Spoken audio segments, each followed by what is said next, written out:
I'm making an animated music video in a Studio Ghibli style. It's estimated that Studio Ghibli would charge $1 million for the same thing. I'll attempt to do this for just $1,200 using AI. Let's see how far AI has come and whether it can deliver something truly captivating. We start with a lone android miner who's mining crystals on a distant planet. For his design, I used Midjourney. This is the best image AI generator. Black backgrounds and simple outfits will give better animation results. We'll be using Pika and Pika scenes for the animation, and Topaz to improve the quality and the frame rate. Each 5-second scene is $1.60 to generate, so you can see how cost adds up quickly. Honestly, AI animation kinda feels like gambling. The android is working alongside a remote mining machine that's collecting minerals. The designs for the machine also set the tone for the barren planet and the design of the wide open landscapes that show how isolated the character is. We find out that these minerals are fuel for the android's enhancements. And we see this before his arm transforms into a weapon and fires into the cliff. This was a key scene and took many AI generations. It was difficult to know when to stop.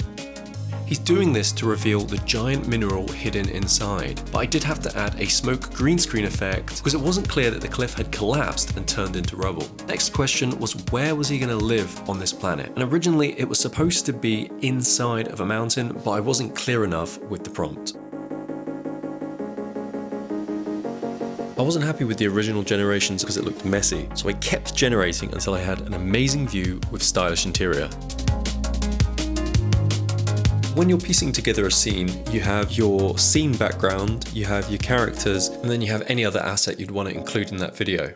The android has lost somebody, and that's represented by a photo frame. However, the AI didn't understand he needed to be looking at the photo, so I had to find a workaround. But using a black background solved this problem. But sometimes the AI would add details that you wouldn't expect, like the hangar in the background. I did have to completely redo the spaceship and hangar scene because it looked too much like concept art. However, at this point, I hadn't realized how expensive this project was going to be, but I'm glad I changed it.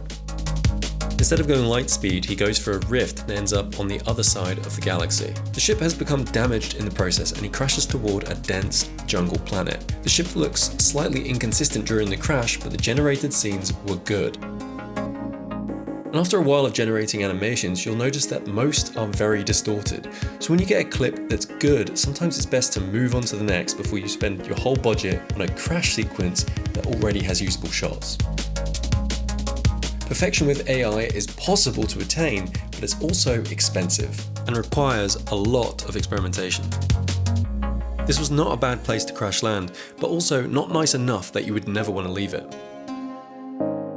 And this is where the second character was introduced, and it was very challenging not to make this character look horrendous because AI associates aliens with big heads and big eyes, so in an attempt to make the character more attractive, I had to combine it with a recognizable face. So she's seen him, but he's not seen her, and he's investigating the sounds. And this worked well and was easy because I could quickly animate the scene with the girl and without to make it look like she'd vanished. And after running away from this stranger, she startles this giant rhino creature which starts charging at her. Out of all the sequences, I definitely spent the most time on this as there were a lot of moving parts. The rhino charging, her sprinting, and then the android is discovering what's happening. In fact, I couldn't get all three in the shot working well together, so I had a little bit of help from Photoshop and Premiere to superimpose him into the shot. Initially, his android arm was supposed to transform into a lance and stab the rhino, but this just wasn't working, so instead I opted for a shield, which gives the rhino a shock and he runs off. And I suppose it keeps it more family friendly. And then she's no longer afraid of him because he's saved her. We find out that she's also crash landed on the planet, and so they decide to explore together. Unfortunately, I made a big mistake here and I didn't design the hoverboards before generating the scene, and I let AI generate them, which meant they were a bit inconsistent, but luckily they looked as though they could expand and retract. And it actually looks like it's expanding as they get closer to the water. So they find somewhere to rest, and it was important that this was also high up and safe. For simple scenes like a sunset, it's very easy for AI to do this, and I only generated 3 videos before I was happy. And then you have this shot in the morning showing them talking on the ledge, but I just wanted to show the scenery. And so the android decides that he wants to go home and he starts fixing the ship. And there's one point when he's checking something and his suit lights up and it goes alongside the music, which was a complete accident. And then you see this bat thing bouncing towards them at the end, and this wasn't included in the prompt, I just thought it added some character. And then we see them happy to finally leave this planet. With some help from Photoshop, we see a full shot of the desert planet for the first time. And we can see that this isn't just a wasteland like thought previously. We see the same views that we've seen before, but he's no longer alone.